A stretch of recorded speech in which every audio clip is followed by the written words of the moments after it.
Hvala Snježana. Izborna je noć. Mi idemo slikom i zvukom u stožer magistra Đorđevića. Evo nas u izbornom stožeru magistra Đorđevića. Probat ćemo naći nekoga za razgovor, da li magistra, da li voditelja kampanje gospodina Vidovdana. 5 glasova.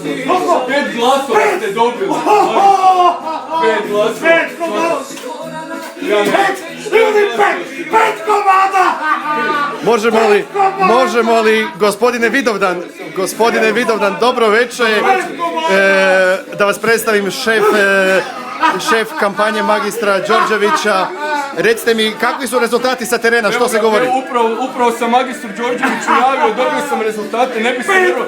5 glasova smo dobili u ovoj izbornoj noći, mislim dok je sada malo još okra magistra Đorđevića. Idemo do magistre, dobro večer, čestitke. Hvala vam najljepša, hvala. Koliko ste zadovoljni sa rezultatima izbora? Vrlo sam zadovoljan, ovo je mnogo više od očekivanja. 5 glasova, 5 komada.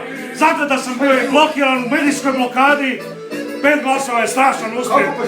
Stvarno mnogo više od očekivanja. Hvala, evo, idemo. Ko je? Evo, ja se ispričavam kao šef kampanje magistar Đorđević, nazvaćete poslije. Rekli su nam da ste trebali, da su nam 20% glasova, morali ste 6 glasova dobiti. A kako to opet? 6 glasova. Šta je bilo? Pa ćemo poništiti izbore. Magistre, da li prihvaćate rezultate izbora? Da li prihvaćate rezultate izbora? Gledaj, ma ne, sve je u redu, nema krađe. Ispričavam se, posumnjao sam u poštenje institucija ove zemlje, ali ja sam napravio grešku na izbornom listiću, zbog konjuktivitisa nisam dobro vidio.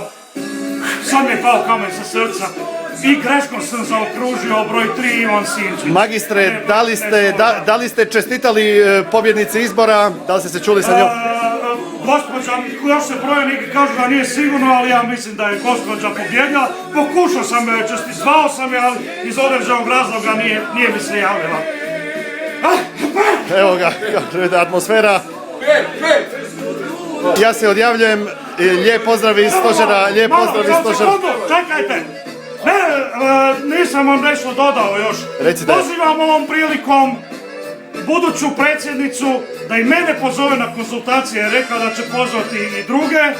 Nadam se konstruktivnom razgovoru i da se veći dio ideja iz moga plana inkorporira u novi program, jer ipak sam ja pridobio podršku značajnog broja hrvatskih glasača. Hvala magistre, hvala, sretno dalje. Pogledajmo sada kako će se sutra slaviti u rodnom selu magistra Đorđevića.